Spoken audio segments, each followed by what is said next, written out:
प्राणनाथ प्यारे की जय। बोलिए श्री सतगुरु महाराज की जय। समस्त सुंदर साथ की जय। हक माशूक की जुबां की सिफत।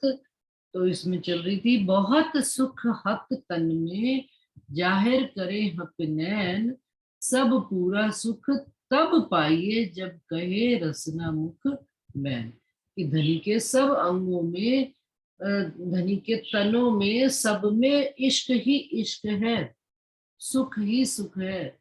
और ये नैन अरस परस होकर प्रकट भी कर रहे हैं, परंतु उस प्रकटीकरण के बाद भी एक अधूरापन है। वो अधूरापन पूर्ण कौन करती है? धनी की जुबान। सब पूरा सुख तब पाइए जब कहे रसना मुख में। जब धनी की ये रसना मुख से वही बात कहती है जो धनी के नेत्रों से प्रदर्शित हो रहा है। तो जब नेत्र भी इश्क प्रदर्शित करते हैं और जुबां भी इश्क ही बयान करती है, तब बात पूरी होती है। और जुबां किसकी, अभी बात जो पिछली उसमें चल रही थी कि जुबां किनकी सबसे सर्वश्रेष्ठ कही गई है, तो अभी तो मैंने इंद्रावती जी को चरण कमलों पर घटाया था, लेकिन अब जो बात यहाँ पर आती है तो मुझे लगता है जुबां में तो इंद्रावती जी से बढ़कर कोई रूह रही ही नहीं। चाहे वो फिर ब्रज हो, वो ब्रज से रास में जाना हो। उथले वचन के वक्त भी इंद्रावती जी ने कहा कि जब मेरे धनी सर्वशक्तिमान है तो मैं फिर संसार में कैसे। इस जुबा का ही तो वर्णन था। धनी ने हमको योग माया के ब्रह्मांड में ले लिया। फिर योग माया के ब्रह्मांड में भी जब राज्य अंतर ध्यान हो गए और राज्य के साथ लीलाएं करते करते धनी अंतर ध्यान हो गए, और जब तो तब भी इंद्रावती जी की जुबा ने ये बात कही कि वो धनी मेरे, मुझे इतना उस उन पर ईमान है, दृढ़ता से विश्वास है कि वो हमें छोड़कर जा सकते नहीं। तो हम उसी लीला को दोबारा खेले ब्रज की, तो धनी आ जाए। तो ये जुबा का ही वर्णन था। जुबा की मेहरबानी थी। इंद्रावती जी ने, सबने रूप धारण कर लिए। इंद्रावती जी ने राज्य का रूप धारण करके बांसुरी जब होठों पर रखी तो धनी को कहा कि धनी अब आपकी लीला है, आप जानो, आ जाओ मैदान में, आप ही अपनी लाज रखना, मैंने तो आपका नाम लेकर धारण कर लिया। धनी को आना पड़ा उनकी वजह से, इंद्रावती जी की वजह से। और तो और इंद्रावती जी ने इतना विरह किया, सदगुरु देवचंद्र जी के साथ भी किया। फिर उसके बाद उन्होंने इतना विरह किया हवसा में आकर धनी को, ये उनके विरह के आगे अपना तन छोड़ने लग पड़े। तो जुबा के ये जो शब्द हैं, ये जो मीठी रसना आई है, ये भी इंद्रावती जी के कारण है कि धनी आप मुझे कैसे मेरे से जुदा होकर जा सकते हो। और खटरुकी में इतनी बड़ी बात कह दी कि मुझे आप ये आड़ा दो छुप ब्रज ने रास, आप मुझे आड़ा देते हो, आप मुझे ब्रज की लीला दिखाते हो। और साक्षात आप मेरे सामने बैठे थे देवचंद्र जी के रूप में, देवचंद्र जी के अंदर आकर, और मुझे पहचान नहीं। तो धनी को ये वाणी थी। ये रसना के गुण जो है, इस खेल में जो रसना के गुण मिल रहे हैं, वो और ब्रह्मांड में कोई नहीं। और इंद्रावती जी ही रसना का स्वरूप है वो। लेकिन इंद्रावती जी ने खुद कह दिया रसना श्यामा जी की, कि श्यामा जी की रचना। देखिए धनी आप ही बताते चल रहे हमको। धनी कह रहे तुम कुछ मत घटाओ, देखो मैं ही तुमको बात प्रूव कर दूंगा कि तुम्हारी वो भी बात कैसे। रचना श्यामा जी, सारी वाणी किनकी कही गई है? श्यामा जी की रचना की। इंद्रावती जी तो इसका मतलब चरण ही है, क्योंकि उन्होंने चलकर दिखाया। तो सब पूरा सुख तब पाइए जब कहे रसना मुख बैन, हर अंग सुख दे हक। ऊपर जाहिर सुख जुबान, बड़ा सुख रूहों होत है, जब हक मुख करे। कि धनी के जितने भी अंग हैं सब सुख दे रहे हैं। ऊपर जाहिर, ऊपर से भी सुख दे रहे हैं, जाहिर में भी जाहिर सुख जुबान। और जाहिरी का भी जो सुख है ये जुबान ही दे रही है। और रूहों को सुख और बढ़ जाता है जब हक मुख करे बयान। जब वो आती ना, जब बात करे हक रूह सो, तो कोई आती है, किरंतन है पूरा, विजय भी गाते हैं। जब बात करे हक रूह सो, तो रूह हो जात कुर्बान धनी। और जब दूर भजन भी एक आता, दूर बैठी रूह को धनी पास है बुलाते, नैनों में इश्क भर कर कई लाड है लड़ाते, जब दूर बैठी रूह को हक पास है बुलाते। किससे बुलाते हैं? जुबान से। नजरों में इश्क भरकर कई लाड है लड़ाते। दोनों चारों अंग एक्टिव, सब अंग एक्टिव, मुखार बिंद के सब अंग एक्टिव हो रहे हैं। तभी तो मंगलाचरण कहा गया। मंगलाचरण में आप देख रही थी श्रृंगार सुबह आज आज तो मंगलाचरण 4 बार आया श्रृंगार में। सबसे पहला श्रृंगार शुरू होते ही मंगलाचरण। मंगलाचरण का क्या मतलब? मंगल आचरण। मंगल आचरण किसको देखकर होते हैं? कहते हैं भाई ये मेरे लिए बड़ा लक्की है, मैं इसको दर्शन सुबह सुबह कर लेती हूँ उठकर, मेरा बच्चा मेरा लिए बड़ा लक्की है, तो मेरा दिन अच्छा जाता है। भाई हमारे लिए तो हमारे धर्म का मुखार बिंद का दीदार करना, ये हमारा मंगल आचरण है। प्रारंभ में प्रातः काल उठकर मैं तो सबसे पहले मंदिर में आकर राज्य की लाइट जलाती, आंखें नहीं खोली, लाइट जलाई, आंख खोली, दर्शन किए, तब आंख जाहिर में भी मंगलाचरण और श्रृंगार का तो मुख्य प्रकरण स्टार्ट ही मंगलाचरण। देखिए आप श्रृंगार खोलिए, पहले ऊपर लिखा मंगलाचरण। अब हमारे जीवन में मंगल आचरण प्रारंभ हो जाना चाहिए। फिर उन्होंने मंगलाचरण शुरू किया, तो चरणों की शोभा ही गाते गए 10 प्रकार।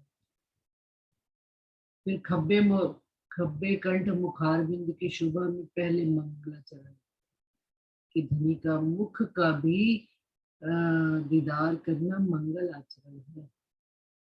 क्यों? क्योंकि उनके सारे अंग इश्क ही दे रहे, चरणों से लेकर नख से लेकर शिख। तो यदि हमने चरणों का दीदार कर लिया तो भी हमारा मंगल आचरण शुरू हो गया, और यदि हमने मुखार बिंद का दर्शन कर लिया तो भी हमारा मंगल आचरण प्रारंभ। अभी 2 बार और मंगलाचरण आएगा, उस समय देखेंगे वो कौन से मंगला। हक इलम के जो आरिफ सो फिर खूबी चाहे धनी की। क्यों? क्योंकि बार बार खूबी वो क्या चाहेंगे? धनी की खूबी सुनना चाहिए, धनी की ही बात करना चाहिए। ये किससे? जुबान से। अब जब लाग गया रस, धनी रंग लाग गया सोई लागा। कौन सा? धनी का जब रस लग गया तो सारे रस फीके हो जाने चाहिए।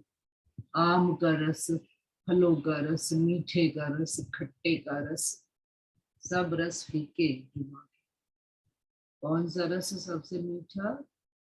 धनी की जुबान का रस, धनी के उस लाड प्यार का रस। कि धनी आप मुझको देखते रहो, मैं आपको देखती रहूं, आप मुझे रिझाते रहो, मैं आपको रिझाती रहूं। इस जुबान से और कोई सुख चाहिए ही नहीं। तो बड़ा सुख रूह होता है जब हक मुख करे बयान। जब धनी अपने मुख से रूहों की बयान करते हैं, धनी रूहों की शोभा का, तो फिर रूहों को भी बड़ा सुख मिलता है। दीपक सामने आता है कि लालदास जी का जो जो जब सेवा करते थे तो शिवजी साहब जी कहते थे भाई लालदास जी जैसी कोई सेवा नहीं कर सकती। और जब उनको कोई चीज चाहिए होती थी तो कहीं मिले क्या, मैया राम को बुलाओ। क्यों? मैया राम की झोली में सब चीजें उपलब्ध होती। ऐसे उनके जुबा पे मोमिनों के नाम रहते थे। उनके गुणों को परख कर उनको धनी जब बुलाते अपने पास शिवजी साहिब जी, तो पन्ना जी में वो 10 साल जो साक्षात लीला चली, परम धाम वाली साक्षात लीला, मोमिन भी उस रस में सराबोर होकर डूब जाए और घर जैसा ही सुख, घर घर का ही सुख लिया करते, घर जैसा नहीं, घर का ही सुख लिया करते। तभी तो वो मोमिनों ने देखते देखते ही वहीं पे प्राण छोड़ दिए। धनी के चरणों के साथ ही धनी ने तन छोड़ा तो लालदास जी को जितना हुक्म हुआ उन्होंने अपना काम किया, कलम तोड़ दी। हमें पता नहीं हमें कब रज्जी ये दिन हमारे भी आएंगे कि हम भी मत्था टेके और बस फिर आपके चरणों से उठे, संसार को प्रणाम ही कर।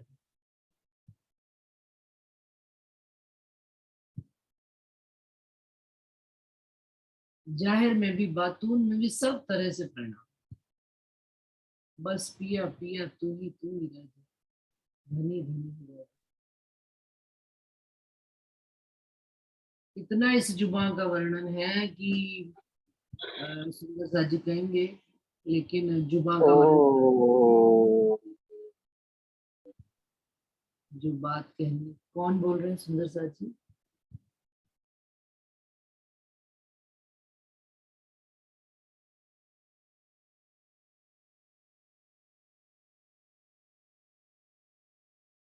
करते हैं मुसलमान माइक लगाकर। देखिए धनी को उनकी उस जुबा की वजह से ही हमको पता लगा मोहम्मद के अंदर कौन है। आप धाम धनी इच्छा थी। ये सब राज्य की जुगते हैं, राज्य ने बताई।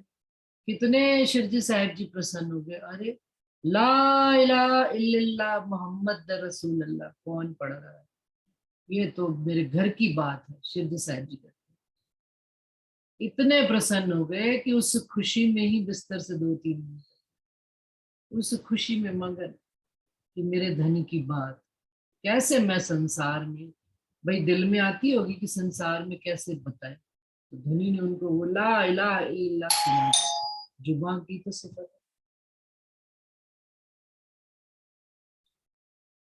धनी ने अपनी बात पहुंचानी है, कैसे पहुंचाए, वो लगा के भेज दिया। सुंदर कहते हैं ना भाई इस जुबान का बड़ा, ये बेवरा पाइए बीच खेल के, कम ज्यादा अर्श में नाही। आगे वही बात आ गई, राज्य महाराज बता रहे, समान अंग सब हक के ए विचार नहीं अर्श माही। अर्श के अंदर तो ये विचार ही नहीं है, क्योंकि सारे अंग, सब अंग समान है धनी, और सारे अंग ही इष्ट देते हैं। तो कौन सा अंग बड़ा और कौन सा अंग छोटा, परंतु इस संसार में खेल में बेवरा है। ये बेवरा पाइए बीच खेल के, कम ज्यादा अर्श में ना है। अर्श में नहीं है कम और ज्यादा, खेल में है कम और ज्यादा। जुबा के द्वारा वर्णन कर, वही जुबा वर्णन कर रही है। कोई एक बात को कहा जाता है, उसको 10 लोग सुनते हैं, 10 तरीके से समझते हैं बात, सब अपने अपने लेवल से बात समझते हैं, और कहने वाले के लेवल तक फिर भी नहीं पहुंच पाते सामने। क्योंकि जिस अनुभूति के साथ बात इंद्रावती जी कहते हैं वाणी में, हम उनके उस रस तक नहीं पहुंच पा रहे, तभी तो हम नहीं शरीर छोड़ पा रहे। और मैं कह नहीं पा रही तो आप समझ, आप अपने लेवल से सब समझ रहे, जिसको जिस धनी ने जिस लेवल तक पहुंचाया, सब अपनी अपनी स्टैंडर्ड से बात समझ। तो कहते हैं ए बेवरा पाइए बीच खेल के, ये बेवरा खेल में पाना है। कि धनी सतगुरु महाराज ने ज्ञान तो सबको एक सा ही ला कर दिया है, सतगुरु देवचंद्र ने वाणी तो एक ही है, सारा ब्रह्मांड ये वाणी पढ़ता है, सारा सुनता है, सब कहते हैं बात करते हैं इस वाणी के संबंध में। लेकिन चाल सुंदर साज सारे ब्रह्मांड में सबकी जुदा जुदा है। क्यों जुदा जुदा? क्योंकि सबने बात को अपने अपने तरीके से समझा। जीव के लिए भी बात कही है, ईश्वरी के लिए भी कही है, ब्रह्म सृष्टि के लिए भी कही है। तीनों सृष्टि के लिए कही गई है बात, तो तीनों सृष्टि कहती हूँ उम्मत को सुनसी सब संसार। मकसूद तिनको होएसी जो करसी ए विचार, ये बेवरा पाइए बीच खेल। ये विचार नहीं अर्श में, अर्श के अंदर ये विचार है ही नहीं कि कौन सा अंग श्रेष्ठ है। समान अंग सब हक, समान अंग सब हक, सब अंग धनी के समान है। क्योंकि एक ही चीज है, वहां पर इश्क ही इश्क है, देना ही इश्क है हर अंग वाले। लेकिन यहाँ पर इस ब्रह्मांड में भांत भांत के व्यंजन और भांत भांत के, इसी जुबान से भांत भांत की बात, लिखी भी इसी जुबान से बात।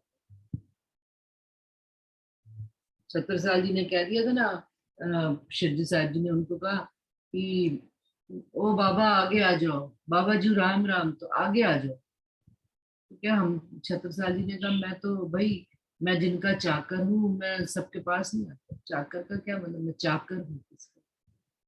तो क्या मेरे पास तो छाप है, धनी की छाप है। तो प्राणनाथ जी ने दिखाया ना उनको छाप।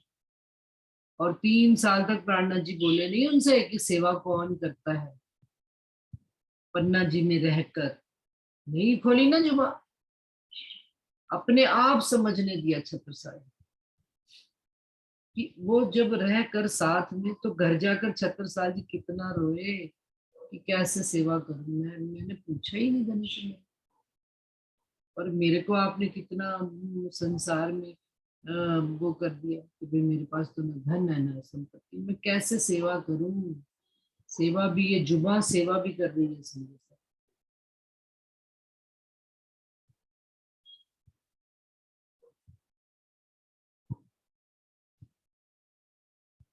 प्राणनाथ जी नहीं बोले, जब पूछा तब जवाब दिया कि भाई राजा राम जान, कोई कह रहा पारस मणि है, कोई कुछ कह रहा है, कोई कुछ कह रहा है। लेकिन प्राणनाथ जी ने जवाब नहीं दिया। देखिए वहीं पे जुबान इस्तेमाल करते हैं जहां पर जरूरत है। जुबान का बड़ा राज, अरे हर जगह चलाएंगे तो फिर थोड़ा मजा आएगा। जहां जितनी जरूरत है उतना ही चलाएंगे तो आनंद आएगा, फिर इसका भी सुख ले पाए। नहीं बोले शिव जी साहब। जब छत्रसाल जी के दिल में प्रश्न आया, उन्होंने पूछा तब जवाब दिया। भाई यहाँ तो 10 साल से राजा राम झंझन नहीं सेवा कर, जुबा का है समा, ये विचार नहीं अर्शमय, ये विचार भी यहाँ पर हो रहा है। मुकुंदास जी तो थे, जुबा से कह दिया था अरे स्वामी जी क्या मुसलमानों को जगाने के लिए भेज रहे? कोई नहीं जगने वाला। ऐसी सुंदर साथ की पिटाई करवा दी। कितनी चोट लगी होगी शिव जी को, लगाई ना, लेकिन स्वामी जी ने जवाब नहीं दिया। शिव जी साहब जी ने वहां जवाब नहीं दिया, उनके साथ प्रैक्टिकली करके दिखा। मुकुंदास जी को कहा देख, लालदास जी और जो 12 मोमिन है वो तो मुसलमानों से मार खा के आए थे। जा अब तू भागवत का पढ़ैया है, तो भागवत के पढ़ने वाले ही तेरे को मारे। पड़ी ना मार औरंगाबाद में मुकुंदास जी को, करके दिखा। क्योंकि मुकुंदास जी ने जबान चलाई थी। जबान बड़े गुणकारी है, और जुबान ही दुख भी दे दे। तो सोच विचार कर चलाए, बहुत बातें सुख हर्ष में, सो पायत है इत, सुख उम्मत को अर्श में, ये जानती ना थी निस्बत। ये सुख उम्मत हम रूहे, हम धनी के निस्बती, इस जुबा के सुख परम धाम में हमें पता ही नहीं थे। सो पायत है इत, इस 14 लोक में, यहाँ पर इन बातों को, हम अर्श की बातों को, इन सुखों को रूहे जानते हैं।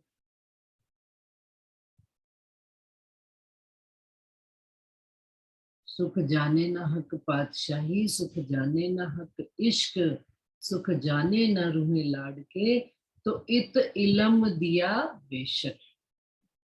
धनी की क्या साहिबी है, क्या लाड है उनका, इसमें भी इश्क है कि वो हमें अपनी साहिबी दिखाने लाई है, इस बात में भी इश्क है। ये लाड भी रूहे हम घर में नहीं जानते, ये सुख नहीं जानते। ये सुख भी किनके माध्यम से पता लगे, इस इलम के माध्यम से, बेशक इलम के, अर्श इलम के माध्यम से।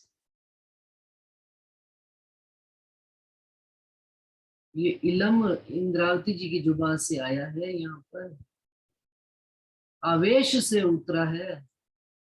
तो कहते हैं कि आवेश से जब उतरता था उनके मुख से हवसा में, तो जो उनके भाई बड़े थे, क्या नाम था, काले पत्थर, सांवलिया ठाकुर जी। सांवलिया ठाकुर जी।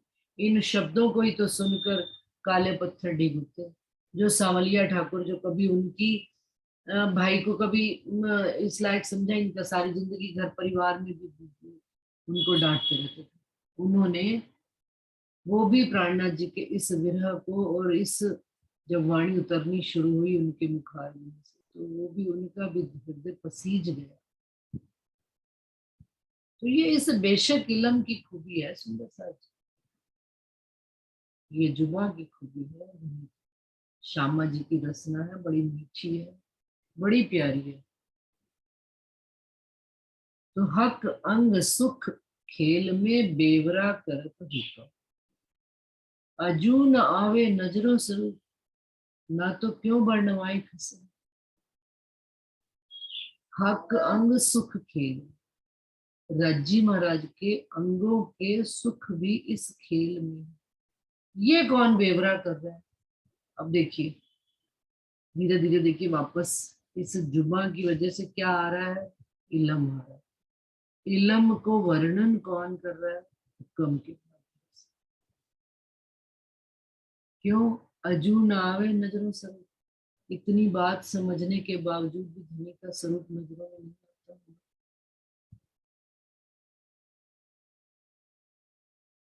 कि धनी के अंगों का सुख भी खेल में है, धनी का एक एक अंग बारीकी से वर्णन किया जा रहा है हमारे वास्ते, कि हमें अपने घर के सुख याद आ जाए। उसके वास्ते राजी महाराज ये इलम लाए, उसके वास्ते राजी महाराज का हुक्म आया, कि हुक्म को हुक्म हो गया कि रूहों के दिल में बैठ जाए। हुक्म को ये हुक्म हुआ है कि इलम लेकर हम रूहों के दिल में बैठे, और इलम के माध्यम से हम सारी बात समझे। और क्या, ना तो क्यों वर्णमाए खसम, यदि ये धनी का सुख दिल में उतर गया है, तो क्या वर्णन हो सकता है धनी के अंगों? लेकिन फिर भी वर्णन हो रहा है, और कर रहे हैं। कौन कर रहा है?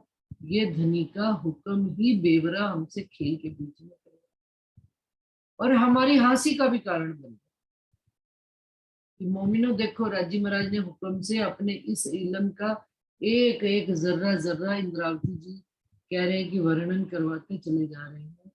अजू क्यों ना आवे नजरों से, फिर भी धनी का स्वरूप नजर के सामने नहीं खड़ा है। धनी का मुखार बिंद, वो सुंदर तिलक लगा है, मुखार बिंद नजर के सामने नहीं। वो धनी के होठों की शोभा, वो धनी की नासिका, वो नेत्र, वो मस्तक, वो पाग, वो कर्णफूल धनी ने पहने, जो बेसन पहने, जो श्रृंगार किया है, वो क्यों नहीं मुखार बिंद धनी का हमें दिखता? अजू क्यों ना, क्यों ना, तो क्यों वर्णवाए खसम, और धनी हमसे वर्णन करवा रहे, नहीं तो वर्णन हो सकता था। अगर धनी का स्वरूप मुखार बिंद नजर में आ जाए, तो बस फिर वहीं पे ही शरीर प्राण छूट जाए। हक्के हम रूहों वास्ते अनेक वचन कहे मुख, सो रूहें जागे हक इश्क का, आपन लेसी अर्श में सुख। अब ये जितने भी बातें कही गई हैं इस इलम के माध्यम से, और इलम को जो वर्णन करवा रहे हैं, इलम को जो हुक्म खुलवा रहा है, हक हम रूह वास्ते। इंद्रावती जी कहते हैं राजी महाराज का इसमें भी हम रूहों के वास्ते लाड है। अनेक वचन मुख से कहे जा रहे हैं, काहे के लिए कि सो रूहें, कि हम रूहें जागने पर परम धाम में हक इश्क का आपन लेसी अर्श में सुख। कि जागने के बाद जब हम परम धाम में धनी के सामने आमने होकर बैठेंगे तो धनी कहेंगे मैंने अनेक वचन कहे श्रीमुख, मैंने तो ये सारी वाणी ही तुम्हारे वास्ते ला दे। और हमने क्या लिया, गाए गाए तो लड़ा, धनी को रिझाने के वास्ते भजन गाए तो इतने गाए कि खत्म ही नहीं होते गाने, बंद ही नहीं होती जुबान, कि अब तो उस रस में डूब जाए। वाणी पढ़ना, वाणी का मंथन करना, वाणी की चर्चा करनी, सब कि भाई अब तो स्वयं डूबना प्रारंभ कर। लेकिन सो रूहें जागे हक इश्क का, काहे के लिए कि रूहें जाग कर हक परम धाम में जब धनी के सन्मुख होकर बैठेंगे, अपनी परात्म में जगेंगे, तो ये सारे सुख की बातें भी वहां करेंगे। और धनी हमको एक एक करके याद दिलाएंगे, मैंने तुझे ये बात यहाँ कही थी, ये बात यहाँ कही थी, ये बात ऐसे तेरे तेरे को समझाई थी और हमने क्या किया। सुख अनेक दिए हक रसनाए और सुख अलेखे अनेक, सो जागे रूहे सब पावही, ताथे रसना सुख विसे। इंद्रावती जी कहते हैं शुरुआत की 4 किताबों में कि बड़ी टेढ़ी बात कह दी, बड़े नैन नैन टेढ़े करके देख लिए सुंदर साथ को, तीखी बात भी कह के देख ली, अब नहीं कह, नैन टेढ़ा है साथ ना जागे। तो कहते हैं अब दूसरा जुगत लड़ा के देखते हैं, अब मीठी बात अपने घर की करके देखते हैं, मीठे नैनों से सुंदर साथ को देखते और मीठी ही बात करती हूँ। तो कहते हैं सुख अनेक दिए हक रसना और सुख अलेखे अनेक,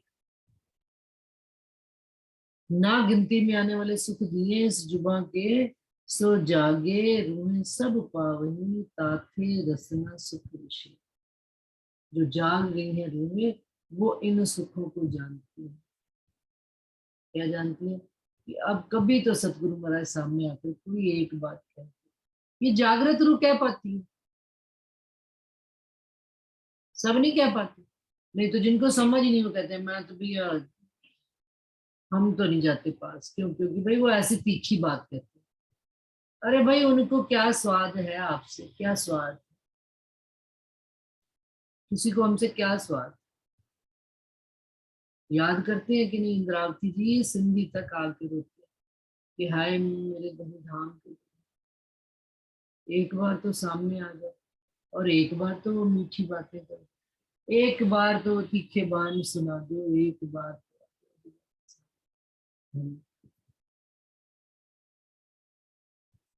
क्यों, क्योंकि ये रसना के जो विषेक, विषेक क्या क्या ताथे रसना सुख विषेक, कि ये जुबां के जो सुख है विशेष है।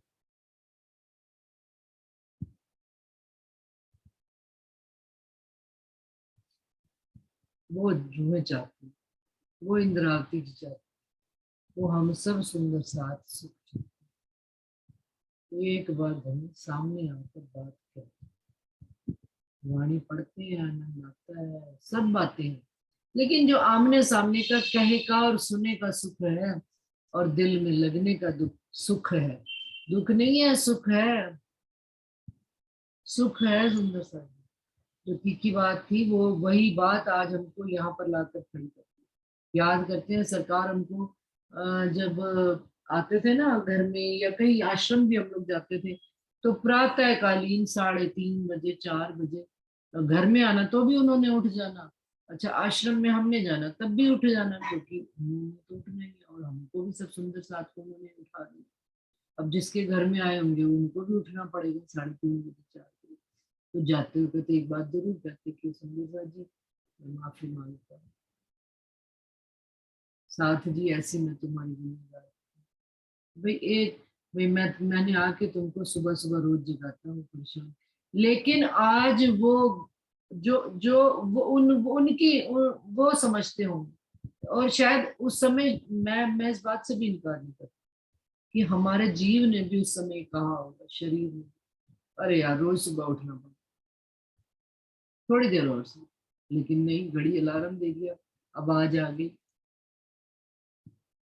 सुंदर साथ जी उठ जाओ, प्रणाम जी। आश्रम में सुबह सुबह प्रणाम जी की आवाज आ जाती है।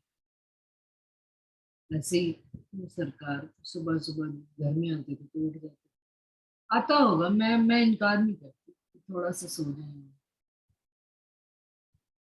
शायद कोई बुरी बात भी आती है तो इनकार नहीं करती है। लेकिन आज वो गुण कितना लाभकारी हुआ, उस बात को आज हम महसूस करते हैं।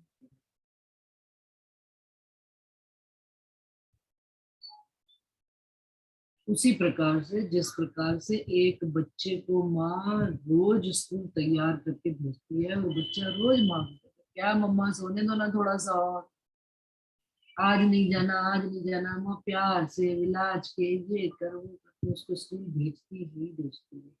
इस बात का उसको सुख कब मिलता है समझता है, तो वो 20-25 साल का, और माँ को लाड भी नहीं कर पाता आज से, लेकिन आंखों से उसको दिखता है कि माँ आपने जो मुझे बनाया वो अच्छा है।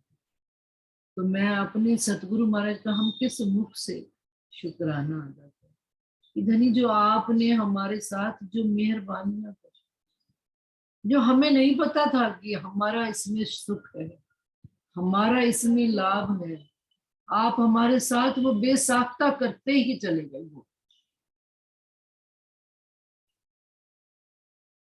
गुण करते ही चले गए। आपने नहीं सोचा उस समय, निस्वार्थ भाव से, आत्मा के दर्द से, आपने मेरी रूह को जागृत करके खड़ा करना है, आपने इस भाव को श्रेष्ठ समझा, अपनी निंदा पर निंदा से परे होकर कि मेरे लिए कोई क्या करे।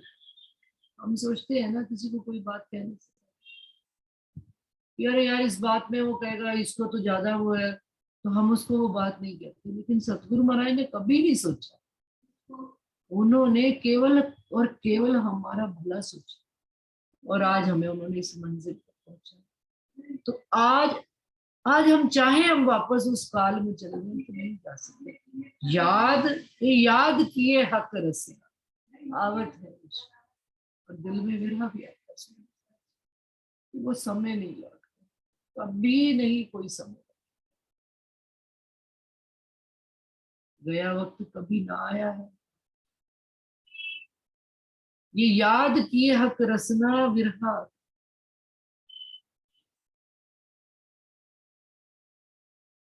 लाड भी आता है, प्यार भी, सब कुछ, परंतु वो वक्त कभी वापस नहीं।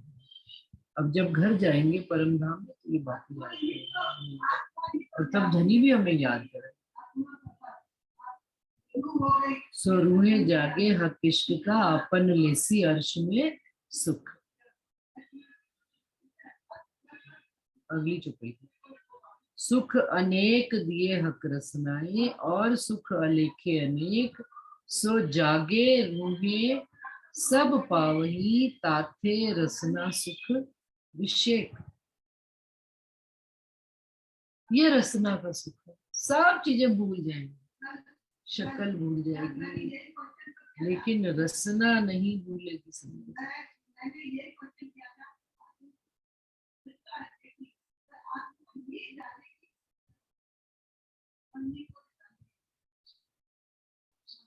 इस वास्ते से रसना का सुख विषेक का, हक्के खेल दिखाया यही वास्ते, सुख दिखावने अपने अंग, सुख लेसी बड़ा इश्क का, रूहे ले विरहा मिलसी संग। क्या खेल दिखाया यही वास्ते, आवे न माही शुमा। चरणों में भी चुपाई आई थी, कि रंग कहते कहो इन चरण के आवे न माहे शुमार, या ही वास्ते खेल दिखाया रू देख सी देखन हार। अब यहाँ पर क्या आ रहा है, खेल दिखाया या ही वास्ते, हक के खेल दिखाया या ही वास्ते। किस वास्ते, सुख दिखावने अपने अंग, नहीं खेल दिखाया माया दिखाने, नहीं खेल दिखाया संसार के दुख दिखाने। संसार धनी ने हक के खेल हमको अपने अंगों के सुख देखने के वास्ते दिखाया, चरणों के सुख देखने के वास्ते, जुबां के सुख देखने के वास्ते, नैनों के सुख देखने के वास्ते, जो जिन सुखों को हम घर में नहीं जानते थे, कभी विचार ही नहीं किया था, उन सुखों को देखने के वास्ते धनी हमको इस खेल में लाए हैं। इस खेल में, ये खेल इस वास्ते दिखाया, ये उनकी पातशाही है, ये उनकी साहिबी है कि वो अपने अंगों के सुख को देने के वास्ते हमको इस खेल में लाए हैं। द्वैत में तो कहते हैं सुख लेसी और बड़ा इश्क का, रूहें ले विरहा मिलसी संग। और रूहें कैसे मिलेंगी, ले विरहा, विरहा ले लेकर एक दूसरे के संग मिलती। जैसे जैसे धनी का विरहा बढ़ता चला जाएगा, रूह और तेज और तड़प बढ़ती जाएगी, और धनी के अंगों में और मिलती चली जाएगी। किससे, रूहें रूहें ले विरहा मिलसी संग, किन से, अपने धनी से और किसी से नहीं। रूहें रूहों से भी नहीं मिलना चाहेंगी, और बोलो सुंदर सा, रूहें केवल अपने धनी के स्वरूप में ही खोती चली जाएंगी। या ही वास्ते खेल, हक्के खेल दिखाया या ही वास्ते, काय के लिए, सुख दिखावने अपने अंग, अपने अंगों के सुख दिखाओ। बताओ कौन से अंग में मेरा सुख है, इतना सुख दे जाऊंगा कि छाप तुम्हारे मुख पर छोड़ जाऊंगा। धनी कहते हैं मेरी छाप तुम्हारे दिल पर, हक्के लिखी मोहर कर, मोमिनों के दिल पर लिखा बिना कलम। धनी की छाप है हमारे दिल,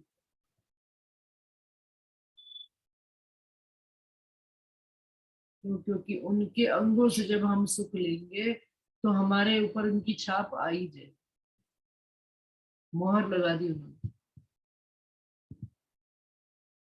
सनंद से मोहर लगाई हुई है सिद्धि साहिब। अब तो वो डुबाने पर आ गए हैं, कहते हैं जो तैर गया सो ना, जो डूब गया सो पार गया। डूबने का वक्त आ गया सुंदर साहब कि काहे का अब बाहर की दुनिया में देखना और बाहर जाना।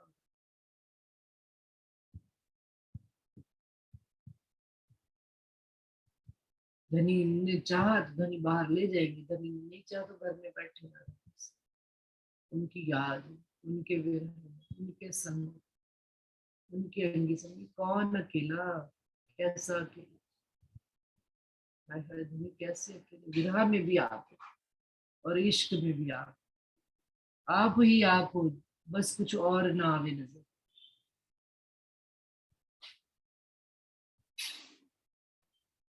कुछ नहीं चाहिए, क्या चाहिए, और धनी कह रहे हैं हक के खेल दिखाया यही वास्ते, सुख दिखावने अपने अंग, सुख लेसी बड़ा इश्क का, रूहें ले विरहा मेसी संग, रूहें ले विरहा मेसी संग।